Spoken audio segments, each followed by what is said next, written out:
Les textes liturgiques du jeudi 22 juin 2023. Première lecture.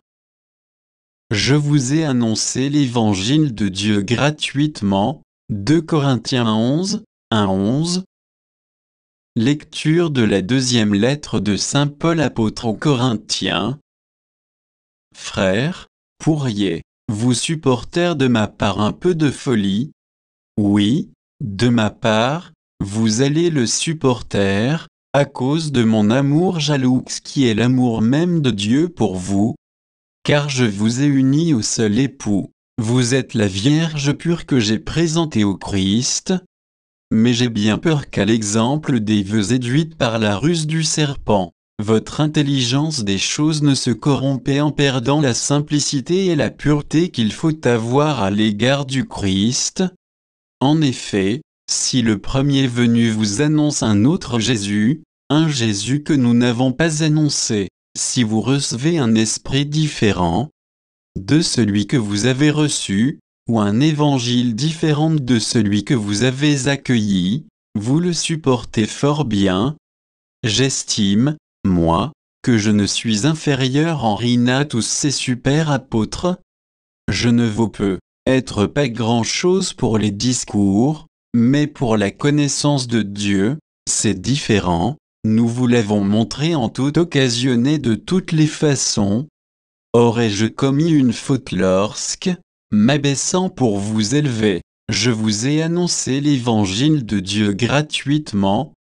J'ai appauvri d'autres églises en recevant des laisses larges nécessaires pour me mettre à votre service. Quand j'étais chez vous, et que je me suis trouvé dans le besoin, je n'ai été à charge de personne. En effet, pour m'apporter ce dont j'avais besoin, des frères sont venus de Macédoine. En toute occasion, je me suis gardé d'être un poids pour vous, et je m'en garderai toujours. Aussi sûrement que la vérité du Christ est en moi, ce motif de fierté ne me sera enlevé dans aucune des régions de la Grèce. Pourquoi donc me comporter ainsi?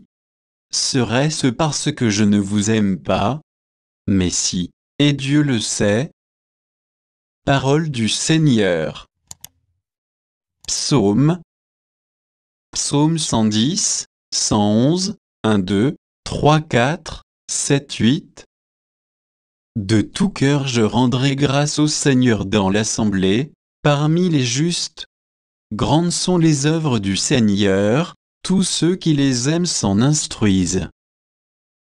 Noblesse et beauté dans ses actions, à jamais se maintiendra sa justice. De ses merveilles il a laissé un mémorial, le Seigneur est tendresse et pitié. Justesse et sûreté, les œuvres de ses mains, sécurité, toutes ses lois, établies pour toujours et à jamais, accomplies avec droiture et sûreté. Évangile. Vous donc, priez ainsi, Matthieu 6, 7, 15. Évangile de Jésus-Christ selon saint Matthieu. En ce temps-là, Jésus disait à ses disciples, lorsque vous priez, ne rabâchez pas comme les païens, ils s'imaginent qu'à force de paroles ils seront exaucés. Ne les imitez donc pas, car votre Père sait de quoi vous avez besoin, avant même que vous l'ayez demandé. Vous donc, priez ainsi, Notre Père, qui es aux cieux, que ton nom soit sanctifié. Que ton règne vienne, que ta volonté soit faite sur la terre comme au ciel. Donne-nous aujourd'hui notre pain de ce jour. Remets-nous nos dettes, comme nous-mêmes nous remettons leurs dettes à nos débiteurs. Et ne nous laisse pas entrer en tentation, mais délivre-nous du mal. Car, si vous pardonnez aux hommes leurs fautes, votre Père céleste vous pardonnera aussi. Mais si vous ne pardonnez pas aux hommes, votre Père non plus ne pardonnera pas vos fautes. Acclamons la parole de Dieu.